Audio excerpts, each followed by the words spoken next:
لو تناهيتم إلى سر الحياة وصنعتم كائنا حيا نرى لم نزد إلا يقينا بالإله لم نزد إلا يقينا بالإله. مسجدوں کے 7 گھر ہیں نماز کے لیے نہیں آ رہے, اور سفر میں تو نمازیوں کو دیکھا ہے نمازیں چھوڑتے ہوئے. ذرا آج کل پیپر ہے تو جی چھوڑ دو نماز. بھائی پیپر میں نماز چھوڑنا کہاں سے جائز ہو گیا؟ جاب میں باس کی طرف سے اجازت نہیں ہے, اجازت نہیں ہے آپ چھپ کے نماز پڑھیں, آپ کہیں کرسیوں کے پیچھے چھپ جائیں, کہیں بھی کریں. میں تو یہاں تک میں نے لوگوں کو مشورہ دیا, بعض جو غیر مسلم کنٹریز میں لوگ وہ کر رہے ہیں نا, جاب کر رہے ہیں باس کی طرف سے بعض جگہوں میں, ورنہ وہاں پرمیشن ہوتی ہے, اجازت نہیں ہے, تو میں ان سے کہتا ہوں بھائی کہیں بھی چھپ کے چلے جاؤ, کچھ بھی کرو, اگر نہیں پرمیشن ملتی چھپ کے بھی نہیں پڑھ سکتے تو جاب چھوڑ دو. بس جاب کیا کرو, چھوڑ دو. جاب نہیں, پھر جاب جائز نہیں آپ کے لیے. فرض نماز تو پڑھنی پڑے گی, آپ جاب ہی نہیں کر سکتے. آپ کہیں بھی جاؤ, کہتے ہیں کہاں جا کے, میں بھائی واش روم میں پڑھ لو, واش روم میں پڑھ لو. واش روم کا مطلب یہ نہیں کہ وہ فلش کے اوپر, وہ تو جگہ کا پاک ہونا ضروری ہے نا. انتہائی آخری درجہ یہ ہے کوئی مصلی رکھو اپنے ساتھ تاکہ جگہ پاک ہو. یہ ایسا نہیں کہ واش روم میں نماز پڑھنا شروع کر دیں, حرام ہے, ناجائز ہے واش روم میں نماز پڑھنا. لیکن اگر کوئی صورت نہیں بنتی, کچھ بھی نہیں ہے, جائے نماز لے جاؤ بھائی چھپ کے, جہاں نہاتے ہیں نا جس جگہ پہ, اس جگہ مصلی بچھا کے نماز پڑھ لو. ٹرینوں میں نماز نہیں چھوڑ سکتے آپ. میں تو کوئی زیادہ نیک آدمی نہیں ہوں, لیکن 1-2 واقعات میں لوگوں کو صرف موٹیویٹ کرنے کے لیے. ایک دفعہ ہم بھاولپور سے چڑھے ٹرین میں. جب میں ٹرین میں چڑھا ہوں بھاولپور سے, تو فجر کی نماز کا ٹائم ہو رہا تھا, اور رش اتنا تھا. حاجیوں کی اس وقت فلائٹیں بہت جا رہی تھیں, کراچی سے ہی جاتی تھیں, ملتان کا ایئرپورٹ نہیں بنا تھا اس وقت.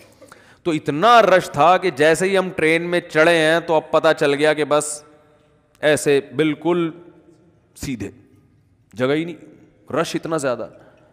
اب فجر کی نماز وضو میں نے پہلے کر لیا تھا احتیاطاً, تو اب وہاں میں نے کہا بھائی نماز پڑھنی ہے. لوگوں نے کہا یہاں جگہ نظر آ رہی ہے. صوفی صاحب لوگ پھر تانے دینا شروع کر, بھائی صوفی تو نظر نہیں آ رہا ہے, یہاں کوئی نماز پڑھے گا, پاگل ہو رہا ہے.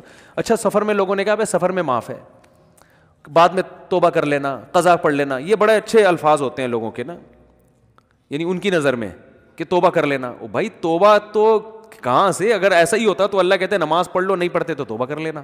پڑھنی ہے, قضا نہیں کرنی ہے. ان الصلاۃ کانت علی المؤمنین کتابا موقوتا.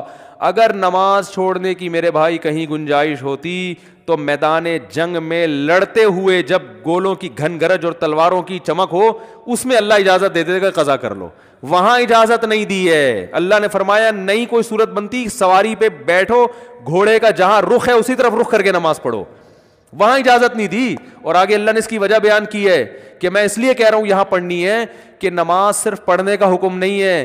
ان الصلاۃ کانت علی المؤمنین کتابا موقوتا, نماز مومنین پر مقررہ اوقات میں فرض ہے. یہ اس لیے جواب دیا کہ آپ کہہ سکتے تھے اللہ جب جنگ ختم ہو جائے گی پھر پڑھ لیں گے نا آرام سے خشوع و خضوع کے ساتھ, ابھی جنگ ہو رہی ہے, اللہ ابھی کیا ضرورت, جب جنگ ختم ہو جائے قضا پڑھ لیں گے, بعد میں ٹائم گزر جائے گا, پھر بہت ڈبل سجدہ کریں گے, ہم بہت لمبے لمبے قیام کریں گے. اللہ فرماتے ہیں نماز مقررہ اوقات میں فرض ہے, وہ ٹائم گزر جائے گا اگر جنگ ختم ہونے کا انتظار کرو گے. بہت مشکل ہے بھائی, نہیں آ رہی سمجھ میں تو جیسے زندگی کو فرشتے بہت اچھی طرح سے اردو میں بھی سمجھا دیں گے. قبر میں وہ کہتے ہیں نا میں نہیں بتاؤں گا, تو لوگوں نے کہا اب تو آپ کو سب بتانا پڑے گا. اور حقیقت ہے میں ان کا کسی کا مذاق نہیں اڑا رہا, سب کے ساتھ ہوگا. جو بھی کہتا ہے میں نہیں بتاؤں گا, تو جب دنیا سے جائے گا تو سب کچھ بتانا پڑے گا, اس کو سب بتانا پڑے گا بھائی. ہوا و حرص والا دل بدل دے,